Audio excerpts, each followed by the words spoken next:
ভর দুপুরবেলা বসে কি করব কিছুই মাথায় আসছিল না, বসে বসে বোর হচ্ছিলাম। তারপর ভাবলাম কিছু একটা বানিয়ে ফেলি। স্টিক প্যানের এই খাপটাই সবার আগে চোখে পড়লো, তাই ভাবলাম এটা দিয়েই কিছু একটা তৈরি করা যাক। যেই ভাবনা সেই কাজ। প্রথমে ওটাকে সাইড দিয়ে বাকি অংশটা কেটে নিয়ে তারপর গোল করে চাকতি তৈরি করে সেটাকে কেটে নিতে হবে।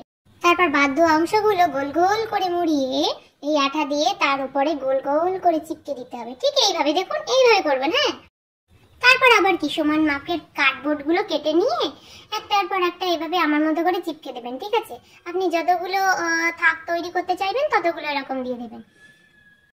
এরপর আঁকার জন্য রাখা মাস্কিং টেপ দিয়ে সেটাকে ভালো করে সুন্দর করে চিপকে দিতে হবে, তাহলে এবড়ো খেবড়ো উঁচু নিচু থাকবে না। তারপর আমার অ্যাক্রিলিক কালার দিয়ে সেটাকে এই কালার করে নিয়েছি। আপনি যে কোনো কালার করতে পারেন, যেহেতু আমার সাদা দেওয়ার তাই জন্য আমি কালো কালার করে নিয়েছি।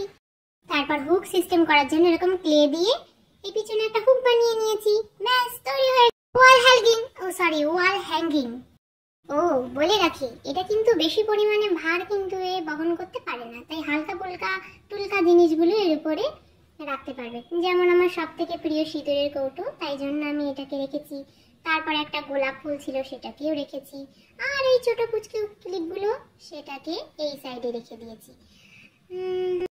তারপর আমার কাছে ছিল একটা ফ্লাওয়ার্স। সেই ফ্লাওয়ার্সটা সুন্দর দেখানোর জন্য তার পিছনে এইভাবে চিপকে দিতে হবে। ওয়াল হ্যাঙ্গিং এই তাকের জন্য আমি একটা ছোট্ট মিরর তৈরি করছিলাম, সেটা দেখাবো পরের ব্লগে। ততক্ষণ খুব ভালো থাকুন, সুস্থ থাকুন, এবার সাবস্ক্রাইব করে আমার চ্যানেলটি সাবস্ক্রাইব করুন।